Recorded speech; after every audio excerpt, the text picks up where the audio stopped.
He pulled me out of my car when it was folding in on itself. He climbed into flames like he knew exactly where the hollow spaces were. He dragged me out, kept pressure on my leg until the ambulance came, and then he vanished the next morning with my wallet in his jacket pocket. That was how it started. I was lucky to be alive.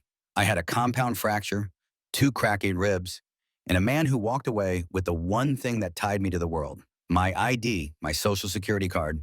The little laminated card with my name that felt like a promise you didn't have to shout to make real. I wrote him a thank you note anyway. I was a mess of gratitude and morphine. I told my sister about him in the hospital, how calm he had been, how he hummed a stupid pop song while he pressed my leg. My sister said she wanted to meet him. She was always wanting to meet the men who pressed pause on my life. She said she'd cook him dinner, that he deserved a home-cooked meal after pulling me out of a burning car. He showed up at our house 3 weeks later. He had stitched his charm into the cracks of our family like it was mortar. He told stories about being level-headed in crises. He called my sister beautiful and asked her about her childhood like he had memorized it. He started sleeping on our couch. I wanted to be grateful. I wanted to believe in people who did the right thing and then disappeared like angels. My wallet was gone, and I was naive. I thought surely I'd get a new social security card, get the DMV to fix my license, keep living. The paperwork was annoying. The hospital did theirs. I signed forms. I got back to work once I could hobble downstairs. Life was a bruise with a schedule. Then a letter arrived from the county clerk that made my stomach seize. A marriage certificate filed under my legal name. It said my full name, my birth date, and it named my sister as the bride. At first, I thought it was a clerical error. I called my sister laughing, thinking she had filed something ridiculous for a joke. She did not laugh. She sent me a photo. There was the man who had climbed into flames, grinning with my name spelled out on the marriage certificate. His tie was crooked. He had my old watch on his wrist. He signed my name on legal paper and walked out of the courthouse as though he was a different man wearing my life. I stared at that certificate until my vision blurred. My sister told me she had said yes. She told me she had felt safe with him. She told me she had leaned over the courthouse desk, said, "Take me," and signed whatever he put down. She said she loved him. A friend of mine called and read me a comment from a mutual acquaintance who had been at the courthouse. The guy had checked IDs. The man had shown him shown a driver's license with my name and my photo, except it wasn't my photo. It was his face. He had my number on every paper trail. He had used my social security number to get a state ID, to get a job, maybe to get insured. He had built a paper me with a face that wasn't mine. Holy shit was not a feeling.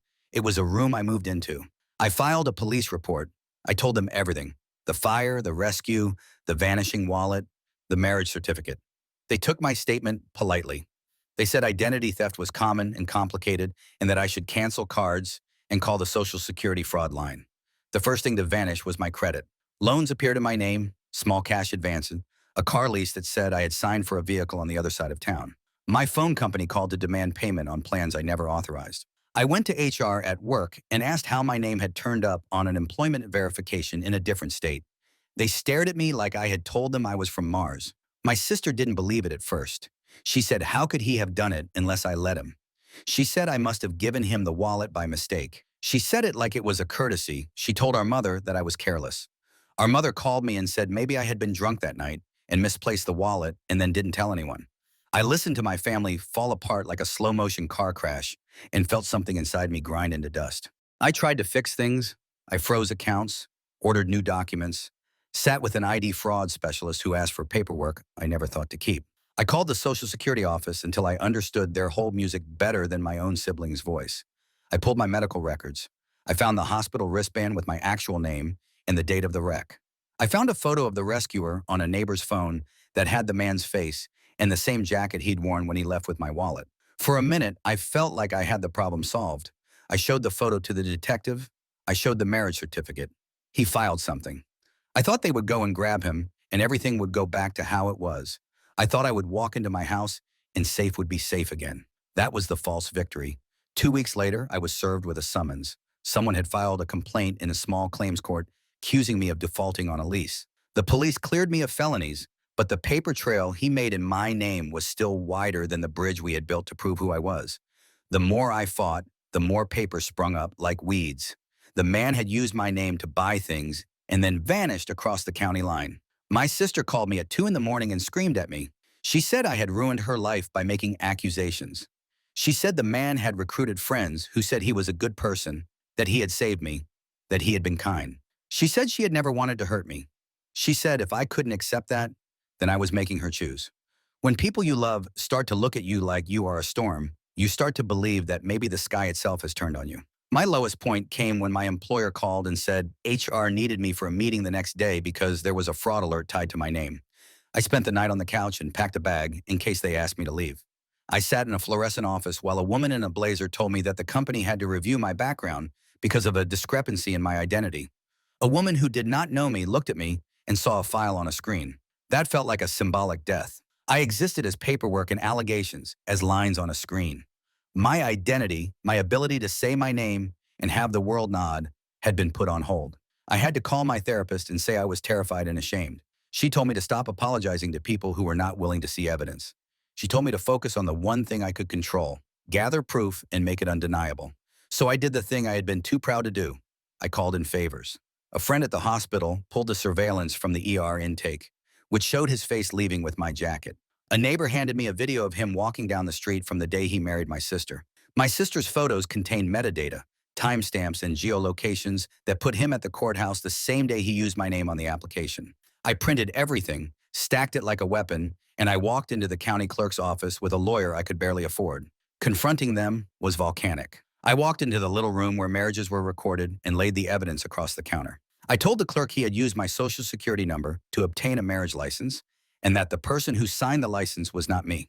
I watched the clerk check her computer and then pick up the phone. The next few days were a blur of handcuffs and paperwork and my sister calling me names I had never heard from her mouth. The man was arrested for identity theft when his fingerprints from a borrowed job application matched prints in a state database. The county prosecutor had assembled the paper trail, and they were not gentle in how they used it. They charged him. The marriage was declared void because his identity was fraudulent. My sister stood at the doorway when it happened. She had a bruise on her cheek I had not seen before. She said she had felt trapped, like he would show up at her work and tell her I was lying, and then everyone would pick the liar. She said she had been afraid he would leave and then show up with my bank card and use it to make her life look like a scam. She said she had married him because she could not see a way out. Her voice crumbled. She asked me to forgive her. I wanted to forgive her. I wanted to remember the kid who used to share fries with me. But forgiveness is not automatic. It is a transaction where someone else must show they are trustworthy. My sister had chosen warmth and safety with a stranger over the person who had always been there. She had married my thief. The man went to jail. The arrest made the local news because he had been involved in a few other incidents. Small-time cons, marriages under assumed names, identities mixed up like a salad. The prosecutor used the marriage certificate as evidence of his pattern. My name was cleared in the sense that the legal system recognized the theft. My credit was not instantly fixed. A few debts clung to me like burrs. I spent months rebuilding. I sat in an admissions office with a bank clerk who taught me how to lock a fraud alert. I learned how to say no to people who wanted a quick explanation. I learned to watch my own name like a fragile bird. The worst thing that happened was not that he married my sister. The worst thing was that my family had split for a while. My mother took sides against me for long enough that I considered never speaking again. Friends who had not been at the courthouse repeated the story they had heard, filtered through gossip. My therapist helped me set boundaries. My friend who gave me the surveillance video sat with me when the judge read the charges. Something shifted when the system said his crimes were crimes and not just stories. I felt a kind of relief that was hard and metallic. I also felt like someone had to be rebuilt. I was, for a while, an identity in limbo, but I also had, finally, the truth in paper and pixels that matched what I knew in my bones. I learned hard lessons. I learned to keep my paperwork when I traveled, to watch who I told my gratitude to, and to understand that being rescued does not give someone the right to steal a life. I learned that the people who are closest to us can pick safety over truth, because safety looks easier on the outside and uglier on the inside. Today, the marriage is voided. His name is behind bars. My sister and I are doing the slow, ugly work of talking again. We go to therapy together sometimes. She asks for my trust in small ways. A dinner without him, a text that says, I'm safe. She is ashamed. I am cautious. We have a long list of things that need to be repaired.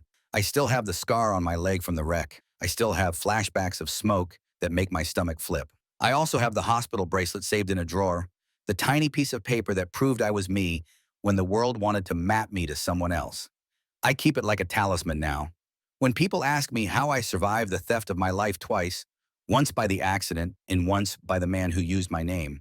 I tell them that survival looked like paperwork, like police reports, and like boring bureaucratic calls.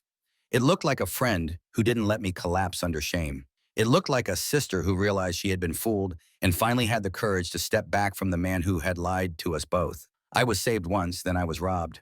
Then I got back the smallest, most stubborn thing: my right to say my name and have it belong to me again. That wasn't a movie ending. It was complicated and slow and involved filling out a lot of forms. But the ending I live now is quieter, and it starts with a boundary. I do not let strangers hold my wallet, and I do not assume a rescue frees someone to become a thief.